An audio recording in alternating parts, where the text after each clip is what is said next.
if you follow these commandments, it's going to be hard work, and you're going to be forgoing some of the candy that you might want to, embrace in the process of making a film, but you're going for the meal instead. So I'm basically directing you, if you want to go for the meal of the process of making a film that's going to change you and take you on a journey of growth and make you a better person and reveal your flaws, and that's usually how it works, is it illuminates things very painfully to you through the course of it. But it's what we're here for on earth, I think, is sanctification, to go through that and grow through the project. I love comedy. The process of creating something that's funny does require you to forego a big aspect of personal development over the course of making the film. I love the movie Tropic Thunder, but if I had to choose between being the director of that or, some of my favorite drama films and things, or epic films that I love watching that from my favorite directors, I'd have to say I wouldn't want to be the director of a comedy, because I feel like I've heard this said, if you make a comedy, the story has to be a joke. And I've witnessed that. Like I've done some comedy sketches where I found the best comedy you could do is make it so that the whole story becomes a joke. Like the character learns, but nope, just kidding. Or, I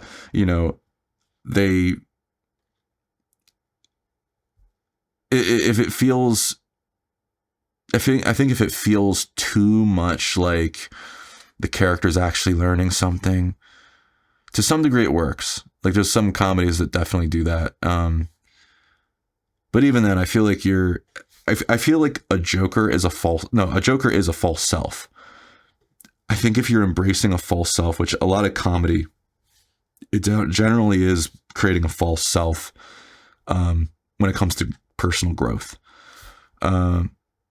Like I've got my own false self. False selves come from wounds growing up, and if you want to get the hardest work out of making a film, the greatest adventure, I'd argue making a comedy will create a false self that gets in the way of doing the work on yourself, dealing with the wounds. Comedy in the project is great. And it also is easier. It's less stakes, because if you tell an entire story and the whole story is supposed to be a punchline or a joke in and of itself, like a movie where the whole premise just creates all the punchlines, all the jokes, it's the setup of all the jokes. If that setup of the entire storyline does not work, you got a dud. And that's real. That's you just sacrificed your opportunity to do work on your own wounds and your own false self and learn with the character in order to tell a joke that just fell flat. It's a big possibility. It's a big risk. It's totally up to you. When it comes to horror, cheesy horror films, I think so. I mentioned hollow comedies, cheesy horror films. I mean, as a Christian, I feel like I'm very mindful of what I make movies about, because and I'll get to this later. I find that everything I make seems to imitate my life seems to imitate the art I'm making in a spiritual way. Sometimes it's one-to-one scenarios that actually get replicated and that I'm filming one week, and then that same week something weird happens that seems oddly familiar to what I just filmed. I'll talk about that in a bit. That might not be everyone's experience. I would argue it's very possible that it does happen to a lot of people and they don't even notice. But at least spiritually, I don't find, idolizing or glamorizing or spending a lot of time focused on things that are just about fear or other people fearing things useful for your growth as a person. It's not the hard work that's actually going to benefit you and others over the course of your life. It's not the kind of adventure that I would like to have. Granted, yes, they are commercially, there's a commercial audience for horror, and there's a big fan base for horror films.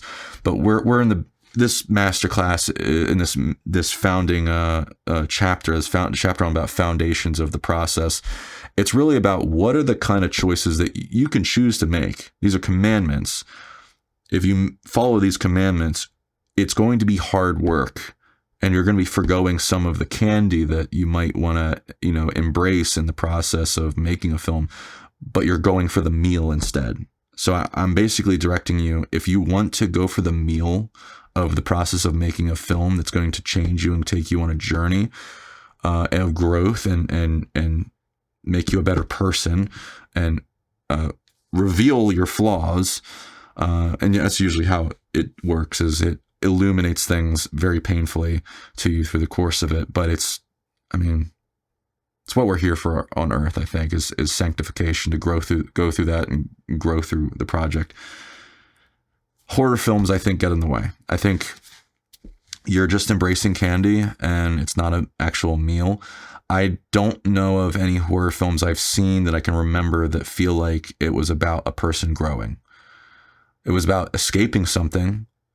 Now maybe you could make a horror film. This would be kind of cool if you could make a horror film that felt like it was a person growing in some way, not just battling demons, but battling their own inner demons.